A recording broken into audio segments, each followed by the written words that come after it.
Greetings, friends. Welcome. Pastor Michael here. We're Pastor's Patio number 124, Tom. Yep. We're on Lake Minnetonka. That's enough. We're not disclosing this back bay.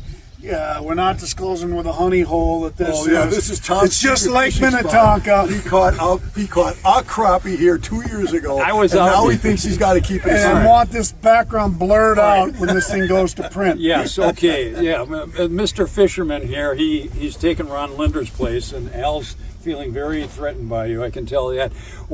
This is August 4th, the 16th annual Pastors Fishing Tournament. We got 40 pastors out to sea today, and they're fishing. Thank God for those fishing guys. We had 20 of them. I want to direct you. This is Jesus in the City Fellowship. Go to our website, sow into the ministry, fishingforlife.org.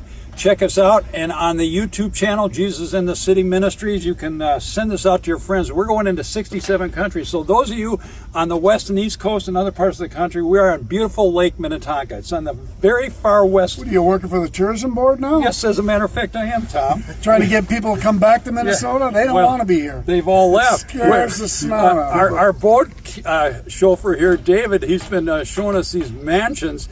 The property taxes are more than what my house is worth out here. I can't fathom that.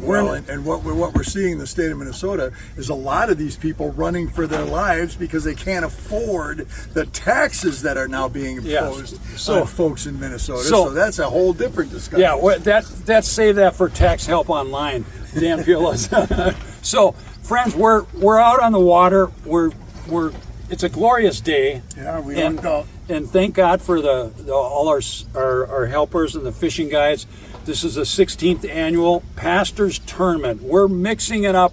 Urban, suburban pastors, youth ministers, they're making new friends and getting into new relationships, and plus catching a lot of fish. Yeah, you know, what I found is we got about 300 boat guides in our system. So many love to serve kids. So many love to serve vets. So many love to serve disabled. But then you got the group that wants to serve pastors and or invite their pastor out, and it's kind of it's a wonderful thing that you can bring your pastor out at an event like this and give them a day of rest. And I'll tell you what I see with our guides is these are guys that have nice boats. They go fishing, really nice. But a lot of them have said to themselves, and I've heard, I can't tell you how many, Tom. A lot of our guys have said to themselves, you know, God has blessed me with this magnificent resource, this boat, and I understand the lakes around the area. How can I use what God has gifted me to help other people? And that's why the guides show up, to help the kids, to help the pastors, to help the vets, and that's the core of our organization, is the volunteers that make this thing tick. And giving them a platform to utilize their gifts. Because here's the problem, and you're a pastor.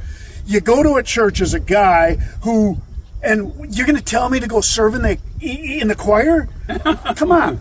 You guys don't utilize the men, and they get bored and they leave the pews. Yeah, you're exactly right. And Mike, this is not a reflection on you. Got it. Tom is talking generally, and he's exactly right. You know, you join a church, you become a member of a congregation, and they want you to be a crossing guard in the parking lot. Yeah. Well, I got news for you. I don't want to be a crossing guard in the parking lot. All right. I got gifts and talents that God has given me. They happen to be outdoors. That I want to use to build a kingdom. A 13-inch bass right now off the back of this boat. That's my gift. I'll teach a kid that. Anyway, you know what I'm saying? It's a struggle. I get frustrated with the church for a lot of reasons. Hold on. A lot of reasons. One is utilizing your men well. Okay, let's reel you in here a little bit. No pun intended. Psalm 133 says how good and pleasant it is when men and women of God come together in unity. And then in Ephesians 4:3, Paul talks about unity in the Spirit. And we see so much division out there across our country and just in the state of Minnesota. So one of the beauties of bringing these pastors together, I had the privilege of introducing many new men today who have not been out here before. We had about 15 new fishermen and women coming out this morning. And this is a new experience for them. And some of the fishing guys, as you said, they take it rather serious. And there's one of the guy with the Ranger boat. I'm not going to mention his name. That thing is a rocket. Yeah, let's talk about unity for a minute. Go ahead, We see it in the Old Testament. We see it in the New Testament. Mike mentioned Ephesians. Paul talks about unity in the church, and he makes the point that we are all one in Christ. Let me tell you something, friends. Division is a tool of Satan. Divide and conquer. It's an age-old war strategy, divide and conquer. And Satan wants us at each other's throats, black against white, rich against poor, Americans against oppressed and unoppressed. And we see that with socialism now. Exactly. And the tool of socialism, which is an extension of Satan as far as I'm concerned, but the tool of socialism is to create these economic divides. If you're a rich white guy, then you're an oppressor. And if you're anybody else, then you're the oppressed. And the oppressed have to rise up against the oppressors. Well, that's a Karl Marx philosophy. Marx was a tool of Satan, and we have to recognize that if we're going to prevail, if God's kingdom is going to prevail in this world, we need unity in the church. However, I agree with you, but although we strive for it, we also have to accept and understand perfect unity ain't happening this side of heaven. There's that. Of course, that's true, but that doesn't mean we don't strive for it. And here's the other thing we have to understand. Perfect unity doesn't mean that we don't have differences of opinion, and it doesn't mean that different individuals don't have different gifts and talents. You have your gifts, you have your gifts, I have my gifts, and we don't have to blend all those things together. We have to use them. And we've got to be adults and say, well, if I don't have perfect unity, I don't take my ball and go home. Right. Well, I stay in the game, and that's what annoys me. It's the spirit of offense that seeps in, and if I don't agree with you, that doesn't make me a Nazi. And so I want to press forward as bringing these pastors together, because there were a lot of new introductions today, a lot of urban and suburban guys, and getting those mixing it up. And some of the boat guys, I don't know all the boat guides. You do. Some of them might not have a personal relationship with Jesus Christ. Well, no, probably not. But they're here to serve. And we welcome that, Oh, yeah. because this is our opportunity to talk to these guys about what that relationship looks like and bring them along on the next step in their faith journey. Mike, let me ask you this question. You've been doing this 16 years. We started this years and years ago in one of the on White Bear Lake. It was Lake Calhoun. It was Lake Calhoun. All right, First years one. and years ago. Couldn't even have Governor Pawlenty was the governor, came out to one of our first ones. Yeah. Okay, Go ahead. so here's my question, Mike. What growth have you seen? What connections have you seen that have made a difference in the inner city as a result of this program? The big one is always I talk about was introducing Governor Pawlenty to Joe Sutton. When I was taking Tell the story. I was taking the governor around, introducing him to the varying pastors. And this was in 2006. Now, we had a 3-year gap where we didn't do the pastors tournament. So that was our first one. And Pastor Joe Sutton of Believers in Christ up in North Minneapolis, the Hart area on 1000 North Main. African American. Yes. He'd like to talk about the Godfather because he looked kind of like Clemenza, a black version of Clemenza. So we're talking, and Joe I knew was behind significantly on his budget. And I mean, and he had called me before the tournament and he told me the dire straits he was in. Well, then I'm taking Governor Pawlenty around, introducing him, and I introduced him to Pastor Joe, and he asked Pastor Joe, is there anything I can do for you? And Pastor Joe, I'm thinking, he's giving Joe an open checkbook. Sure, and Joe says, no, Governor, but my son would like to meet President Bush. I'm thinking, oh, Joe, he just gave you an open checkbook. And so, well, a few days later, Governor Pawlenty was polite and everything. A few days later, the chief of staff of the governor's office calls you. Yeah. Air Force One is coming in. Yeah, Bush is stepping in, and he wanted a few 4 people. Not only that, you're leaving out the other 2 people I got to bring. They wanted an American Indian. I happen to have a really American Indian kid, that I sent to go meet Bush, and they wanted the diversity. Well, and blah, President blah, blah. Bush was coming in to meet some medical industry people at St. Jude's, and the president of St. Jude's was in the waiting party. Now, I'm not going to mention the names, but they became friends. Yeah. And Air Force One was an hour and a half late. Pastor Joe became friends with a number of these people waiting to meet the president. Who wrote the checks he needed? They Irony of that. They covered the budget. Yeah, irony of that is you wanted to hurry up the spirit. Joe knew enough to say, I just want my son wants to meet the president. It was he humility. wasn't chasing money. No. And we, in our flesh, think we got to make our move now. And sometimes it's a slow burn. It was like and Solomon's prayer. When God anointed Solomon king, he gave him a blank check. What do you want? Solomon could have asked for money. He could have asked for kingdoms. He could have asked for wives. For wisdom. He asked for wisdom. Well, and because he asked for wisdom, in the face of that blank check, God gave him not only wisdom but all the resources he could ever and it's want. like Jericho walking around it 7 times. That's no battle plan a guy's going to come with. But when God decided you walk around that Jericho 7 times and the walls are going to fall, the Old Testament story, they fell. My point is, and then God gets the glory. Well, we don't. If it had been you, Michael Pilla's going to get the glory. Well, I was versus, all about me. You let this stuff happen organically. So the next day, you can only say this is God. Joe's son Yeah. is on the front page of the Star Tribune. Young Joe was 10 years old. He's greeting the president as he's coming off Air Force One. So you can't map that out. And no, you have these ministry meetings, and you go, "How are we going to market our ministry?" Yeah. No, it's through prayer and seeking the Lord and walking in humility. Now, Tom, one of the advantages we have with Fishing for Life, particularly with our deep seas ministry, is we are intensive. We've got an intensive resource in pastors. In other words, we got a lot of guys that step up that want to that minister to this group. Yeah. To how much of that do you attribute to the fact that we do this outreach to pastors specifically? Yeah, it's I don't know. I would say what we have is an intentionality with the men that come in. So here's a question you could ask: how many Fishing for Life and or Jesus in the City guys who come in with a boat guide end up getting their chaplaincy or their pastoral through IMF or another? And they realize, you know what, I want to be more than just this fishing guide. And we end up going to camp. They go through our training. This is called discipleship, really, right? Yeah. And I think it could be measured in that. We have 10, 20 who are actually officially pastors now, from David Hogard to all them down, who got commissioned, did the work, studied under a pastor, and now they are out there commissioned and that's when I look at and we're ministering to pastors through this group specifically, right? This event specifically is designed to bring some peace to pastors who are under the gun all the time, right? So this is a bit of an escape. Well, I get so many compliments on Pastor Mark Dorn this morning was just raving about it.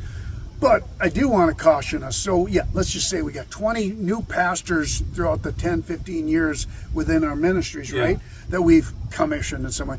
That is not the objective or the calling of most guys. And I notice young Christians, they might come to Christ and say, okay, now I got to go to Africa. No, you might need to own a business because your skills and talents are there, or have a boat, and you don't need to get your pastoral license. Evangelism is not necessarily about going to Africa. No. There are people who call to go to Africa, that's fine. The fact of the matter is, the cities in the United States of America, the inner cities, are burning. Look at Minneapolis. Look at south side of Chicago. Look at Baltimore. You go around the country and you see the culture is disintegrating. We need to be evangelizing where we live. Yeah, and with your gifts you're given, and the subterfuge and the confusion often happens is, we'll send a guy, you got to get your pastor and you got to do this. And it's like, I think there's a lack of good counseling for young, new upstarts, let's call them. How do I do this? Well, that's think where the traditional route is to be a pastor. Maybe not. Maybe not missionary overseas. I'm so glad I didn't get pushed into something like that. What I'm seeing now is, as we've been talking, this is my 31st year. I'm not seeing the young people, and I mean guys in their late 20s and 30s coming into the ministry like we did 20 years ago, Tom. And we're not seeing But Mike, do you see more lay people that are willing to step up and share their life experiences and share their testimony? Are there more lay people doing I see it through the fishing side of the Fishing for Life organization, but in our ministries, particular in the cities, I don't see it like I used to. And grinding it out in the metro cities would be a whole different ballgame, harder. No, what I have seen is like Michael Bull. How old is Michael Bull? I guess he's 32. Yeah. See, now he's that young guy who's bringing up. Jerry brought a few young guys in there that they're ministering out of Freedom Works. He brought 4 guys out. They're new guys. Yeah. They're really new and raw, and they're going to be trained up. But it's intentional. I don't see as many as I'm going to reference the Larry Lindsays and Mike Mudgetts that we did years ago. And So Mike, somebody's watching out there that wants to get involved in ministry, not as a pastor necessarily, but as hands and feet on the ground, right? Boots on the ground, as it were. Yes. How do they get in touch with you? They can track us down at 612-730-3390 or go on the website and touch base with us. There's many opportunities for missionary work in the city, even being trained in. And Tom, there's guys watching right now that have boats that want to put those boats to use. What can they do? Sure. Contact us at fishingforlife.org. Easy stop, and we don't need you don't got to be Mr. Perfect and you don't got to be Mr. Spiritual. But we'll put you in an environment where you can serve your choice, veterans, kids, or whatnot. Now, and I'll say this along those lines. Yeah. There are guys out there watching right now that don't really have much of a spiritual life, but they have questions. Yeah. And maybe they feel a knock on their heart at some point in time. Our Deep Seas Men's Group is for you. You don't have to be Mr. Pastor. You don't have to be Mr. Spiritual. You just have to be a guy that is searching for answers about who Jesus is and what this whole Christian walk is all about. Our Deep Seas Men's Group is for you, and we got 4 of them around the city, north, south, east, and west. And you're going to talk fishing. Yes, and you're going to be, alive for, guy September talk. 10th. We're going to be up at the what's called the Fall Retreat up in Alexandria at Mount Carmel, and there'll be that's Carlos Lake, right? Lake Carlos, isn't it? Yeah, Lake Carlos. Yeah, and then there's several lakes off of that. I think it's called Alexandria. Alexandria. Yeah, Alexandria. There's 3 or 4 lakes off that. So we'll have 30 boats. We'll have all the guides. If you're hungry and want to go, by the way, our Owls group, Outdoor Women for Life, is also vibrant. So it's not like this is all men. And why we need to be intentional about that is at every sports show, we got a little booth or trope on. I got little girls walking by and saying they want to fish. I have to have women. Sure, of course. And so, absolutely. Yes, I got an the ulterior ministry motive. needs the women, not But we need women to serve those girls, and so my point would be, there's a place for females as well. So let's talk about the guys now. Let me make this point. If you're one of these guys that's doing a little searching, you got a boat, you love to fish, man, this fall retreat is the place for you. We're going to introduce you to who Jesus is. You're going to meet some Christian men. No boat needed. You don't have to have a boat. You do not have to have a boat.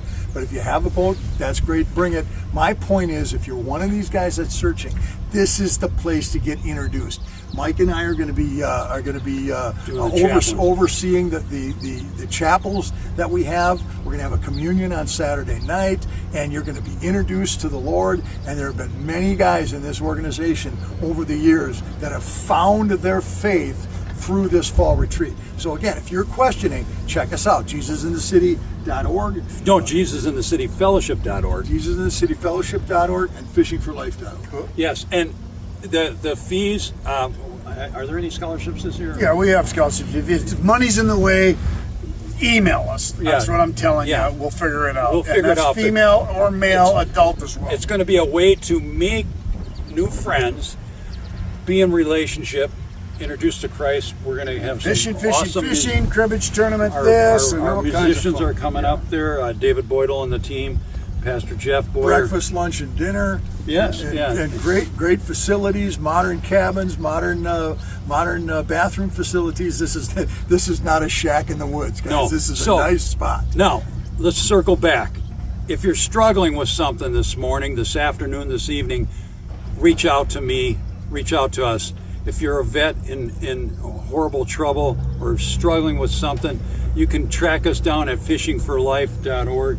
And do you throw Tom? Yeah, no, we've got kids muskie camp coming up. We just finished bass camp. We got catfish camp next Monday, Tuesday, Wednesday for kids. We camp out on an island on just around Hastings, catch catfish all night. If you got boys and you say, I don't know what to do with them, they need to be outdoors, they want to be outdoors, that's where you fall. We fall, that's our sweet spot, is youth. And we want youth. Why? They're pliable. They haven't been bruised, beaten, or hardened by life. And they are open. And if we can soften their heart now, later on they'll be softer men. The I want to bring direction of the culture depends on the education of the youth. I want to bring it back, though. If you're struggling, friend, reach out to us now. If you've not asked Jesus Christ into your heart, I want to ask you right now to say, Jesus, be my Lord and Savior. And we can move you forward, plug you into prayer groups, plug you into Pastor Jerry if you're struggling with an addiction, and we will find you help and help you walk into that hope that's promised in Jesus Christ. We're going to wrap this up now. If you're struggling, reach out to me, Pastor Michael Pilla. You can get me on 612-730-3390. Tom, you got something else? Hey, you know, this pastor's event was brought to us by John Hirsch, Luther Auto. We're grateful. Thank you for that. And all those who all the sponsors who sponsored boats, Stepco Metals, Bruce Hendrickson, and all the others. Thank you so much. And Tax Help Online. God bless. Thank you. Bye.